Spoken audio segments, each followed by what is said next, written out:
स्वागत है आपका पॉजिटिव इनबॉक्स हिंदी चैनल पर। इस चैनल पर आपको नई नई और दिलचस्प कहानियाँ मिलती हैं। अगर आप पहली बार इस चैनल पर आए हैं तो चैनल को सब्सक्राइब कर लीजिए और वीडियो अच्छी लगे तो कमेंट और लाइक करना बिल्कुल मत भूलिएगा। सैकड़ों साल पुरानी बात है जब विराटगढ़ नाम के एक राज्य पर राजा प्रसेन का राज था। राजा प्रसेन एक बहुत ही धार्मिक प्रवृत्ति का इंसान था। वो अभी नया नया राजा बना था क्योंकि अपने पिता की मृत्यु हो जाने पर उसे राजगद्दी पर बैठना पड़ा। राजा प्रसेन अपने दरबार में आने वाले सभी विद्वानों को बहुत ही आदर सत्कार दिया करता था, लेकिन झूठ और फरेबी लोग राजा को बिल्कुल भी पसंद नहीं थे। पकड़े जाने पर वो ऐसे लोगों को दंडित करने से भी पीछे नहीं हटता था। राजा के राज्य में ढोंगी और पाखंडियों के लिए कोई जगह नहीं थी। राजा प्रसेन का अभी तक विवाह नहीं हुआ था। वो अभी 2-3 राजकुमारियों के स्वयंवर में भी जा चुका था, लेकिन अभी तक किसी भी राजकुमारी ने उसे पसंद नहीं किया था। इसलिए राजा प्रसेन ने अब किसी भी स्वयंवर में ना जाने का फैसला किया। उसने सोच लिया था कि अब उसके विवाह के लिए जब किसी राजकुमारी का रिश्ता आएगा तो वो उसी के साथ ही विवाह करेगा। इसी तरह से समय बीता। एक दिन की बात है जब राजा अपने राज्य के एक गांव का भ्रमण करने के बाद वापस लौट रहा था कि रास्ते में एक जंगल पड़ता था। उस जंगल में पड़ोस के राज्य की राजकुमारी सुकन्या अपनी कुछ सहेलियों के साथ घूमने के लिए निकली थी कि अचानक 2 लुटेरे राजकुमारी सुकन्या को अपने साथ ले जाने की कोशिश करने लगे। राजकुमारी की सहेलियों ने जंगल में खूब शोर मचाया, मगर वहां पर उनकी सुनने वाला कोई नहीं था। संयोग की बात है कि उसी तरफ से राजा प्रसेन आ रहा था। जब घने जंगल में उसने कुछ लड़कियों की चीख पुकार सुनी तो उसे समझते देर न लगी कि जरूर किसी लड़की के साथ कोई ज्यादती की जा रही है। राजा उस वक्त अकेला था, फिर भी उसने दोनों लुटेरों को ललकारा और उनके साथ भिड़ गया। दोनों लुटेरे राजा पर हावी हो गए, जिसके कारण राजा बुरी तरह से घायल हो गया। ठीक उसी समय राजकुमारी सुकन्या, जो कि तलवार चलाने में बहुत ही माहिर थी, उसने लुटेरों की गिरी हुई तलवार उठाई और एक एक करके दोनों डाकुओं का काम तमाम कर दिया। राजकुमारी ने जब देखा कि राजा अब बुरी तरह से घायल हो चुका है तो राजकुमारी घायल राजा को इस हालत में छोड़कर वापस नहीं जाना चाहती थी। उसने राजा को घोड़े पर बिठाया और वापस राजा प्रसेन के महल में आ गई, जबकि उसने अपनी सहेलियों को वापस अपने राज्य भेज दिया था और अपने पिता के पास ये खबर भिजवा दी थी कि मेरे ऊपर कुछ कर्ज चढ़ गया है और उसको वापस किए बिना मैं नहीं आऊंगी, क्योंकि राजा राजकुमारी सुकन्या को बचाने में बुरी तरह से घायल हो गया था। तो महल में पहुंचते ही राजवैद्य ने उसका इलाज शुरू कर दिया। राजकुमारी सुकन्या भी राजा की सेवा में लग गई। हालांकि राजा के महल में पहले से ही कई दासियां थी जो पहले भी राजा की सेवा किया करती थी। राजकुमारी निस्वार्थ भाव के साथ राजा की सेवा में लग गई। वो रात भर जागकर राजा की देखभाल करती, उसे समय पर औषधि देती, अपने हाथों से उसे खाना खिलाती और फिर 15 दिनों के अंदर अंदर राजा बिल्कुल ठीक हो गया। तो राजकुमारी ने कहा, महाराज, अब मुझे मेरे राज्य वापस लौटने की आज्ञा दीजिए। राजा, जो कि मन ही मन राजकुमारी से प्रेम करने लगा था, वो कहने लगा, राजकुमारी, अगर आपको यहाँ से लौटना ही था तो आप मेरे साथ यहाँ तक आई क्यों? सुकन्या बोली, महाराज, आपने मेरी जान लुटेरों से बचाकर मुझ पर बहुत ही उपकार किया है। आपके जैसे बहादुर राजा को भला मैं घायल अवस्था में छोड़कर कैसे जा सकती थी?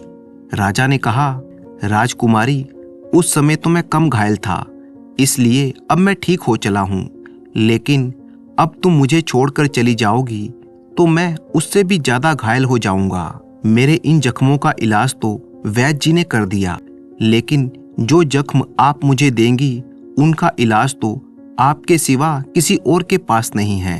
अब मैं आपसे साफ साफ कह देता हूँ कि आप मुझे छोड़कर कहीं नहीं जाएंगी। मैं तो आपको इस महल की महारानी मान चुका हूँ। राजकुमारी ने कहा, महाराज, ये तो आपका बड़प्पन है।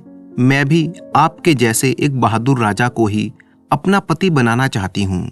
मैं भी आपकी पत्नी बनकर रहना चाहती हूँ, लेकिन ये फैसला मैं खुद नहीं ले सकती। इसके लिए तो आपको मेरे पिताजी से मिलना होगा।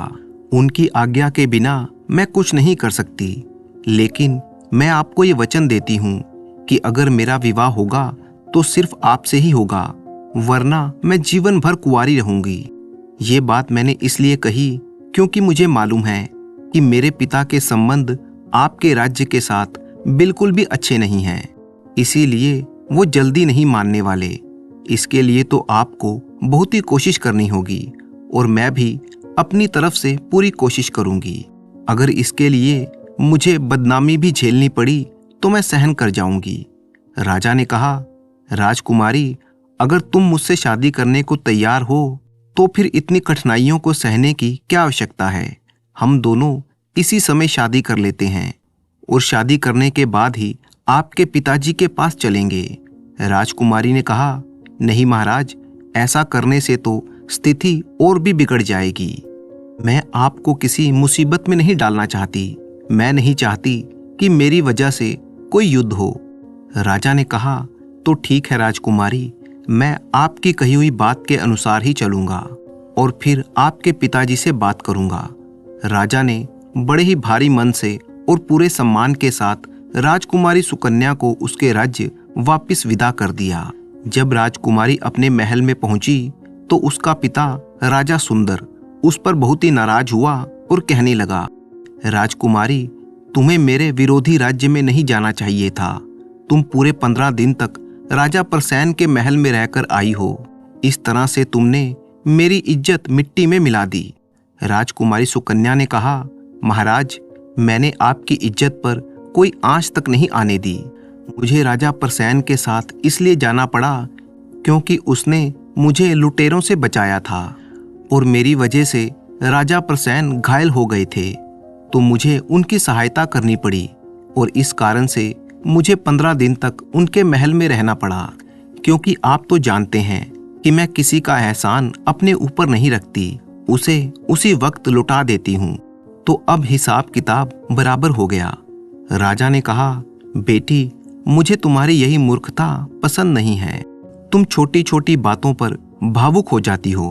अरे, ये तो हर आदमी का फर्ज है कि वो किसी बूढ़े, स्त्री, बालक और गाय की रक्षा करे, और फिर वो तो राजा है, इसलिए उसे तो अपने राज्य की प्रजा और उसके राज्य में आने वाले किसी भी व्यक्ति की सुरक्षा करनी चाहिए। अगर उसने तुम्हारी लुटेरों से सुरक्षा की है तो इसमें एहसान की कोई बात नहीं है। अगर कोई राजा और भी होता तो वो यही करता। तुम ही मूर्ख हो जो इस बात को एहसान मान बैठी। दूसरी तरफ राजा प्रसैन एक दिन भी राजकुमारी सुकन्या से दूर न रह सका। उसे लगा कि अब चलकर राजा सुंदर से राजकुमारी का हाथ मांगना चाहिए। तो वो राजकुमारी के राज्य मुकुंद नगर में आ गया। जब वो राजा सुंदर के दरबार में पहुंचा और राजा सुंदर से उसने राजकुमारी का हाथ मांग लिया, तो ये बात सुनकर राजा सुंदर भड़क गया और कहने लगा, राजन, पहले तो तुम मेरी बराबरी के नहीं हो। मैं इतने बड़े साम्राज्य का चक्रवर्ती सम्राट हूँ और कहाँ तुम एक छोटे से राज्य के राजा। और दूसरी बात, हमारे और तुम्हारे राज्य के बीच में मैत्रीपूर्ण संबंध भी नहीं है। हाँ, तुमने मेरी बेटी के ऊपर एक छोटा सा उपकार किया है, हालांकि वो एक उपकार भी नहीं है, वो तो तुम्हारा फर्ज था, और उस छोटे से फर्ज के बदले तुम सीधे राजकुमारी का हाथ मांगने के लिए आ गए। ये तुमने सोच भी कैसे लिया कि उस एहसान के बदले में मैं अपनी बेटी राजकुमारी सुकन्या को तुम्हें दे दूंगा। राजा प्रसैन ने कहा, महाराज, आप मुझे गलत समझ रहे हैं। मैंने किसी उपकार के बदले में राजकुमारी की मांग नहीं की, बल्कि मुझे तो राजकुमारी से प्यार हो गया है और प्रेम के वश होकर ही मैं राजकुमारी से शादी करना चाहता हूँ। साथ ही साथ आपके राज्य के साथ मैं मैत्रीपूर्ण संबंध रखना चाहता हूँ। राजा सुंदर ने कहा, मुझे तुम्हारे राज्य के साथ किसी भी तरह के मैत्रीपूर्ण संबंध रखने की इच्छा नहीं है, और मैं तुम्हें बता दूं कि हमारी राजकुमारी की शादी की बात पहले से ही किसी दूसरे राजकुमार के साथ चल रही है। अगर सब कुछ ठीक ठाक रहा तो अगले 2-3 महीनों में राजकुमारी का विवाह हो जाएगा। राजा प्रसन्न बोला, राजन, एक बार आप फिर से सोच लीजिए। मेरे लिए आपके दिल में जो भी गलत फहमियां हैं उन्हें निकाल कर बाहर कीजिए। राजा सुंदर ने कहा, देखो राजन, मैं तुम्हारा लिहाज कर रहा हूं, तो इसका मतलब ये नहीं कि तुम कुछ भी बोलते जाओ। तुमने राजकुमारी पर जो उपकार किया है उसी की वजह से मैं अब तक चुप हूं, वरना तुम्हें तो कब का मैंने बंदी बना लिया होता, और इससे पहले कि मैं गुस्से में आकर अपनी तलवार से तुम्हारा सिर काट दूं। तुम मेरे दरबार से चले जाओ और फिर कभी मेरे राज्य की सीमा के अंदर कदम मत रखना। मेरे राज्य का भी कोई इंसान तुम्हारे राज्य में नहीं जाएगा। ये सुनकर राजा प्रसन्न को भी गुस्सा आ गया और वो कहने लगा, महाराज, इतना घमंड भी ठीक नहीं है। मैं भी अपने राज्य से आपके राज्य में आने वाले सभी रास्तों को बंद कर दूंगा और फिर आप किसी दूसरे राज्य के साथ व्यापार नहीं कर सकेंगे। मैं कल से ही आपके राज्य में आने वाले सभी रास्तों को बंद करवा दूंगा। इस तरह से राजा प्रसन्न तमतमाता हुआ अपने राज्य वापस आ गया। उधर राजकुमारी सुकन्या ने जब सुना कि राजा प्रसन्न और उसके पिता के बीच में बहुत ही ज्यादा बहस हुई है और बात बनने की बजाय बिगड़ गई है, अब विवाह की बात तो दूर, एक दूसरे के राज्य में प्रवेश भी बंद कर दिया गया है। कल से सीमाएं बंद कर दी जाएंगी।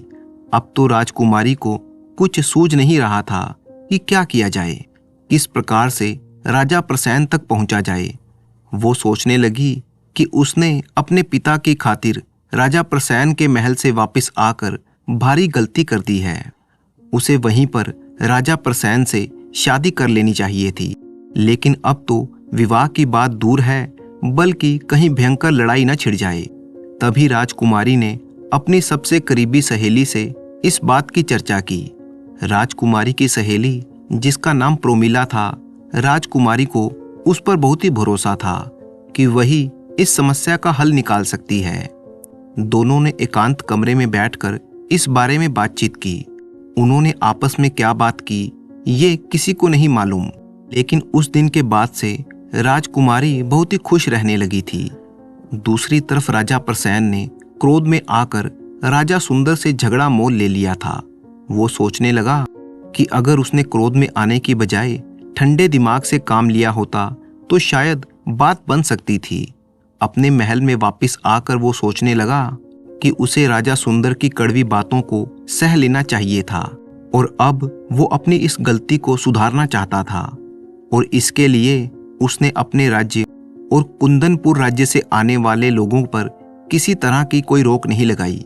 इसके बाद राजा प्रसन्न ने राजा सुंदर को एक पत्र लिखा कि महाराज, मुझसे बड़ी गलती हो गई जो मैं आपसे लड़ बैठा। आप मुझसे बड़े हैं और आपका राज्य भी मुझसे बड़ा है। बुद्धि और बल में भी आप मुझसे श्रेष्ठ हैं, लेकिन अब आपकी राजकुमारी मेरे महल की रानी बन चुकी है।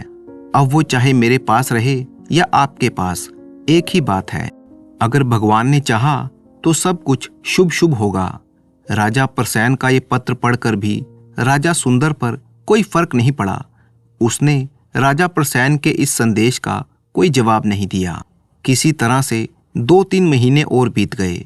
राजा सुंदर अपनी पुत्री के विवाह के लिए किसी अच्छे वर की तलाश कर रहा था कि तभी राजकुमारी ने अपनी मां से एक बहुत ही गुप्त बात कही, जिसे सुनकर रानी भागी भागी राजा सुंदर के पास आई और कहने लगी, महाराज, आप किसी अच्छे लड़के की तलाश फौरन बंद कर दीजिए, क्योंकि अब आपको राजकुमारी के विवाह के लिए कहीं जाने की आवश्यकता नहीं है। राजकुमारी ने तो सारा खेल बिगाड़ कर रख दिया है। वो तो आपकी नाक कटवा चुकी है। राजा प्रसन्न ने पत्र में ऐसे ही नहीं लिखा था कि हमारी राजकुमारी उसके महल की महारानी है और सब कुछ शुभ शुभ होने वाला है।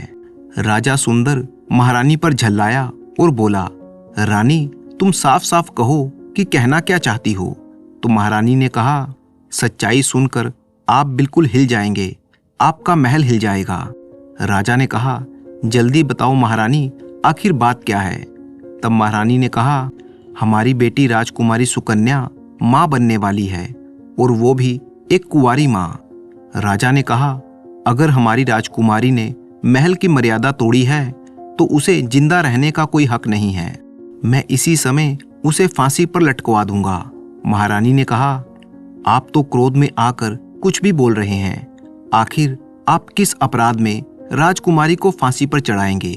अगर प्रजा को मालूम पड़ गया कि हमारी राजकुमारी मां बनने वाली थी और इसके लिए उसे फांसी पर चढ़ा दिया गया, तो हम कहीं पर भी मुंह दिखाने के लायक नहीं रहेंगे। अब तो आप अपनी प्रतिष्ठा बचाने के बारे में सोचिए। मेरे विचार में राजा प्रसेन एक अच्छा राजा है। वो भी आपकी ही तरह राजपाट चलाता है। आपको इस सच्चाई को स्वीकार करना चाहिए। राजकुमारी का विवाह उससे कर दीजिए। वो तो खुद ही राजकुमारी को अपनी रानी बनाना चाहता है। अगर आप थोड़ा नरम पड़ जाएंगे तो इससे हमारी प्रतिष्ठा बनी रहेगी।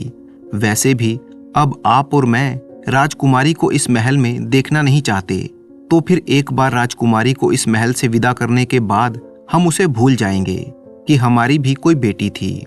शादी हो जाने के बाद हमारा उससे कोई वास्ता नहीं रहेगा। राजा सुंदर ने कहा, रानी, तुम्हारा विचार तो बिल्कुल ठीक है। मैं ऐसा ही करूंगा। ऐसी कुलक्षणी राजकुमारी को तो इसी तरह से त्याग देना चाहिए।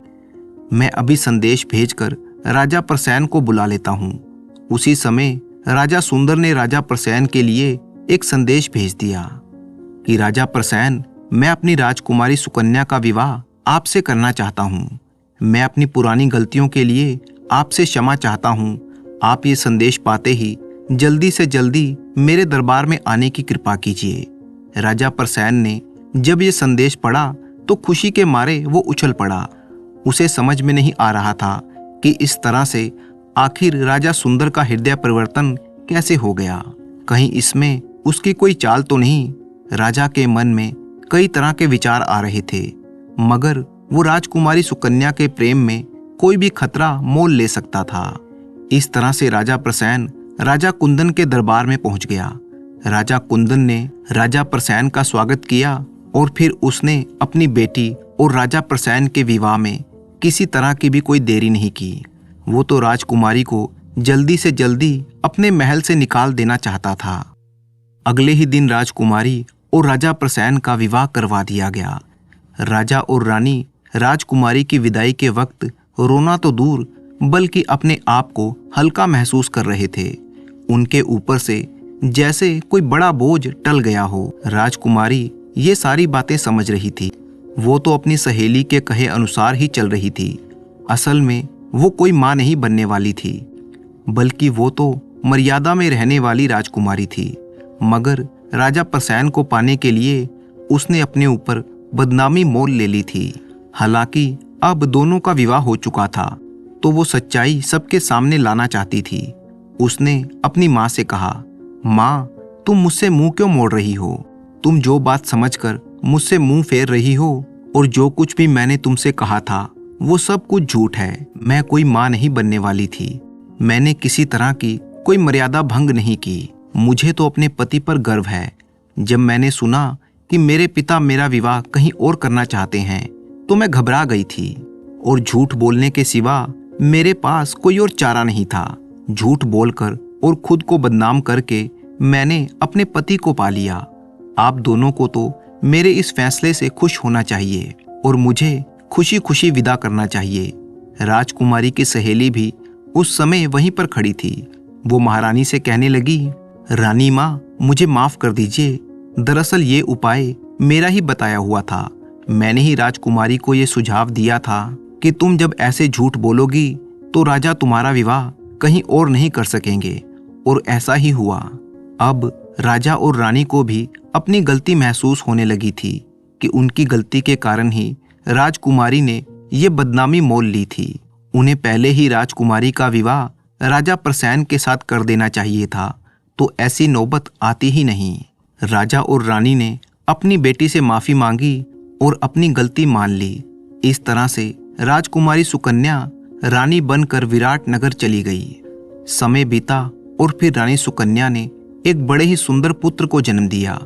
राजा और रानी ने बड़े ही प्यार से राजकुमार का नाम कुलदीप रखा। समय के साथ साथ कुलदीप जब बड़ा हुआ तो उसे भी अपने पिता की तरह शिकार खेलने का शौक हुआ। वो अक्सर जंगल में शिकार करने के लिए जाया करता था। दूसरी तरफ इस नगर के पास ही कृपाशंकर नाम का एक दरिद्र ब्राह्मण रहता था।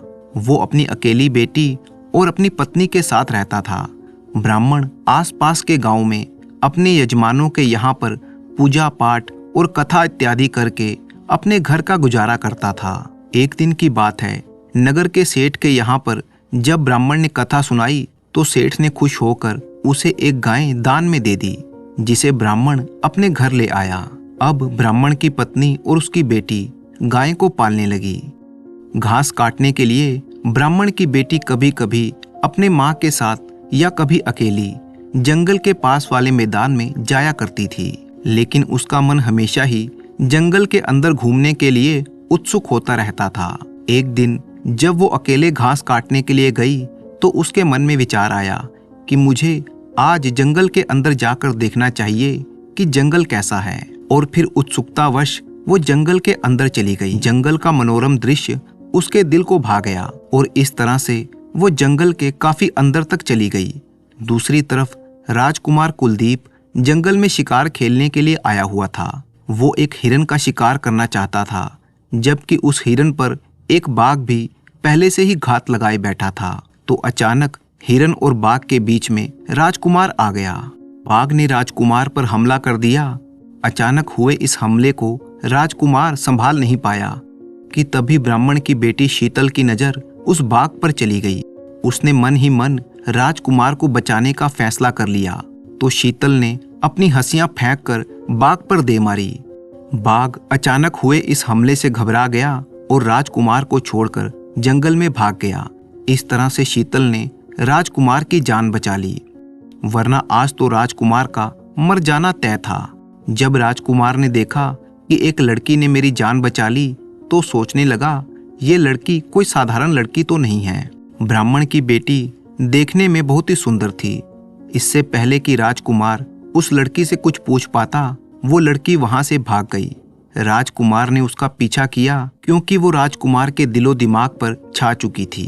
ब्राह्मण की बेटी ने उस नौजवान को नहीं पहचाना था कि वो हमारे राज्य का राजकुमार है, जबकि राजकुमार ने मन ही मन में ये ठान लिया था कि वो उस लड़की को ढूंढ कर ही रहेगा और आज नहीं तो कल वो इसी लड़की से शादी करेगा। राजकुमार ने उस लड़की को ढूंढने की काफी कोशिश की, लेकिन उसका कुछ पता नहीं चला। थक हार कर राजकुमार वापस महल लौट गया। इधर ब्राह्मण को अब अपने यजमानों से कुछ खास दक्षिणा नहीं मिल रही थी, जिसकी वजह से वो बहुत ही परेशान रहने लगा था। 2 वक्त की रोटी भी उसके लिए मुश्किल होती जा रही थी, क्योंकि उसकी गाय ने भी अब दूध देना बंद कर दिया था। ऐसी खराब स्थिति देखकर एक दिन ब्राह्मणी ने ब्राह्मण से कहा कि आप अपने यजमानों के पास तो रोज ही जाते हैं, मेरी मानिए तो आप एक दिन राजा के पास जाइए। मैंने सुना है कि हमारे राजा बहुत ही धर्मात्मा हैं और विद्वानों और ब्राह्मणों का वो बहुत ही आदर करते हैं।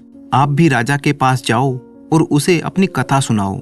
हो सकता है कि उसे आपकी कथा पसंद आ जाए और फिर एक ही बार में इतना धन मिल जाएगा कि दोबारा कभी भी भिक्षा मांगने की आवश्यकता नहीं पड़ेगी। ब्राह्मण ने कहा, लेकिन भाग्यवान, उसके दरबार में तो पहले से ही कई विद्वान हैं। तो पत्नी बोली, आप बिल्कुल मत घबराइए और राजा के दरबार में जाइए। मुझे पूरा विश्वास है कि आप सफल होकर ही वापस लौटेंगे।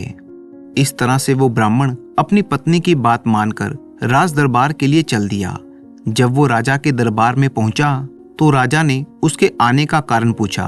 ब्राह्मण ने राजा से सीधी याचना नहीं की कि मैं आपसे धन मांगने के लिए आया हूं, बल्कि उसने कहा, महाराज, मैं आपको कथा सुनाने के लिए आया हूं और मुझे उम्मीद है कि मेरी कथा सुनकर आप प्रसन्न होंगे और मुझ गरीब ब्राह्मण पर कुछ कृपा करेंगे। राजा ने कहा, हाँ ब्राह्मण देवता, मुझे कथा सुनना बहुत ही अच्छा लगता है। आप कल से ही मुझे कथा सुनाने के लिए आ जाइए। अगर आपकी कथा मुझे अच्छी लगी तो मैं आपको उचित इनाम भी दूंगा। ब्राह्मण ने दूसरे ही दिन से राजा को कथा सुनाना शुरू कर दिया। राजा पूरा ध्यान मग्न होकर ब्राह्मण की कथा सुनता। उसे रोज ही कोई ना कोई नया प्रसंग सुनने को मिलता। कथा सुनते सुनते 7वां दिन भी आ गया। उस समय ब्राह्मण राजा को स्वर्ग और नरक पर व्याख्यान दे रहा था। पुण्य आत्मा और पाप आत्मा में अंतर बता रहा था। ब्राह्मण बता रहा था कि किस तरह से यमराज दंड देते हैं, लेकिन पुण्य आत्माएं यमराज के दरबार में भी अपने पुण्य के बल पर बच जाती हैं और स्वर्ग की सभा में वो स्थान पाती हैं। राजा ने कहा, ब्राह्मण देवता, आप मुझे उदाहरण देकर समझाइए और ये सिद्ध करिए कि पापी किस तरह से दंड पाते हैं और पुण्य आत्माएं किस तरह से बच जाती हैं। अब ब्राह्मण के पास उदाहरण देने लायक कोई चीज थी नहीं। ब्राह्मण सोचने लगा कि अब मैं राजा को किस तरह से उदाहरण दूं। अगर मैंने ऐसा नहीं किया तो कहीं राजा गुस्से में आकर मुझे दंड ना दे दे। इसलिए वो राजा के दरबार से बाहर निकलने का विचार करने लगा। उसने कहा, महाराज, मुझे उदाहरण देने के लिए कई तरह की वस्तुओं की आवश्यकता पड़ेगी और इसके लिए मुझे कम से कम 7 दिन का समय चाहिए। 7 दिन के बाद मैं आपको उदाहरण देकर स्वर्ग और नरक का दृश्य प्रस्तुत कर दूंगा। राजा ने कहा, ठीक है तो ब्राह्मण देवता, आप 1 हफ्ते के बाद आइएगा। आपको उसी समय आपकी दक्षिणा दूंगा। और फिर ब्राह्मण इस तरह से अपने घर वापस आ गया कि पत्नी ने पूछा कि आपको कुछ दक्षिणा मिली? तो ब्राह्मण ने कहा, तुमने तो मुझे राज दरबार में भेजकर फंसा ही दिया था। बड़ी मुश्किल से मैं अपनी जान बचाकर आया हूँ। अब तो 1 हफ्ते के बाद राजा के आदमी मुझे यहाँ पर ढूंढते हुए आएंगे, क्योंकि राजा ने मुझे स्वर्ग और नरक का उदाहरण देकर पापी और पुण्य आत्माओं में भेद दिखाने के लिए कहा है। अब मैं ये सब कहाँ से करूं? इसीलिए मैं कुछ दिनों के लिए घर से दूर जंगल में जाकर छिप जाता हूँ। अगर राजा के सैनिक आए तो तुम कह देना कि मैं किसी जरूरी काम से घर से बाहर गया हूँ। इस तरह से वो ब्राह्मण जंगल में जाकर छुप गया। 1 सप्ताह पूरा होने के बाद राजा ने अपने सैनिकों को ब्राह्मण के घर भेजा तो ब्राह्मण को वहां पर ना पाकर राजा बहुत ही क्रोधित हुआ। उसने सैनिकों को आदेश दिया कि वो रोज ब्राह्मण के घर जाकर उसका पता करें। जैसे ही वो घर आए तो उसे पकड़कर राज दरबार में पेश किया जाए। अब तो ब्राह्मणी और उसकी बेटी शीतल इस बात से बहुत ही परेशान हो चुके थे। और फिर एक दिन जब ब्राह्मणी अपने घर में रोटियां बनाने के लिए अनाज पीस रही थी तो उसने अपनी बेटी से कहा, बेटी, तुम इस चक्की और इस पिसे हुए आटे को उठाकर रसोई में जाकर रख दो। उसकी बेटी शीतल ने पहले आटे को उठाया और फिर चक्की के ऊपर वाले पार्ट को हटाया तो वो चक्की के नीचे वाले पार्ट को ध्यान से देखने लगी। उसे चक्की के पार्ट में ही राजा के उस सवाल का जवाब मिल चुका था। वो अपनी माँ से कहने लगी, माँ, मुझे राजा के सवाल का जवाब मिल चुका है। अगर कल कोई राजा का सैनिक पिताजी को पूछने के लिए आए तो तुम उसे वापस मत भेजना। राजा के सवाल का जवाब देने के लिए मैं खुद जाऊंगी। अगर सैनिक आए तो आप ये कह देना कि राजा के छोटे मोटे सवालों का जवाब देने के लिए ब्राह्मण नहीं बल्कि उसकी बेटी ही काफी है। दूसरे दिन जब राजा के सैनिक ब्राह्मण के घर आए तो उसने कहा कि आप लोगों के साथ मेरी बेटी जाएगी और वही राजा के सवालों का जवाब देगी। सैनिक ब्राह्मण की बेटी शीतल को लेकर राजा के दरबार में पहुंच गए। राजा उस समय दरबार में ही बैठा था और राजकुमार भी वहीं पर मौजूद था। ब्राह्मण की बेटी जब राज दरबार में पहुंची तो उसने देखते ही राजकुमार को पहचान लिया कि ये तो वही नौजवान है जिसकी मैंने जान बचाई थी। दूसरी तरफ राजकुमार भी शीतल को पहचानने की कोशिश कर रहा था, लेकिन उसे याद नहीं आ रहा था कि उसने इस लड़की को कहां पर देखा है। शीतल ने कहा, महाराज, आप किस लिए मेरे पिता को ढूंढ रहे थे? तो राजा ने कहा, मैंने आपके पिता को स्वर्ग और नरक का भेद उदाहरण सहित प्रस्तुत करने के लिए कहा था, लेकिन लगता है कि वो ब्राह्मण मेरे सवालों से घबरा गया और कहीं पर भाग गया। लड़की ने बड़ी ही विनम्रता से कहा, महाराज, मेरे पिता कोई भगोड़े नहीं हैं। आप मेरे पिता का अपमान मत कीजिए। उन्होंने कोई चोरी नहीं की, कोई अपराध नहीं किया, जबकि आपके सवालों के जवाब तो मैं भी दे सकती हूँ। इतने छोटे सवालों के जवाब के लिए मेरे पिता की क्या आवश्यकता है? आप स्वर्ग और नरक की झांकी देखना चाहते हैं तो मेरे लिए एक चक्की मंगवाइए और उसके साथ ही 1 सेर गेहूं भी मंगवाइए। राजा ने कहा कि अगर तुम मेरे सवालों का जवाब देती हो तो मुझे इसमें कोई एतराज नहीं है। राजा ने तुरंत 1 चक्की और 1 सेर गेहूं मंगवा दिया। लड़की ने गेहूं पीसना शुरू किया। गेहूं पीसे जाने के बाद जब आटा बन गया तो उसने राजा के सामने चक्की के ऊपर वाले पार्ट को हटा दिया और राजा से बोली, लीजिए महाराज, गौर से देखिए, जो पापी थे वो काल की चक्की में पीसकर आटा बन गए। जिन्होंने कम पाप किए थे वो आधा टूटकर आधे गेहूं के दाने बन गए, परंतु जो पुण्य आत्माएं थी वो बिल्कुल साबुत ही रह गए। उनका काल रूपी चक्की भी कुछ नहीं बिगाड़ सकी।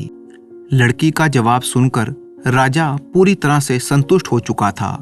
वो बोला, वाह बेटी वाह, तुमने तो बहुत ही सुंदर उदाहरण दिया। इससे अच्छा तो कोई समझा ही नहीं सकता। मांगो, तुम क्या मांगती हो? मैं तुम्हें धन दौलत सोना चांदी सब कुछ दे सकता हूँ। शीतल ने कहा, महाराज, मैं अपने ज्ञान का सौदा नहीं करना चाहती। मुझे बदले में कुछ भी नहीं चाहिए।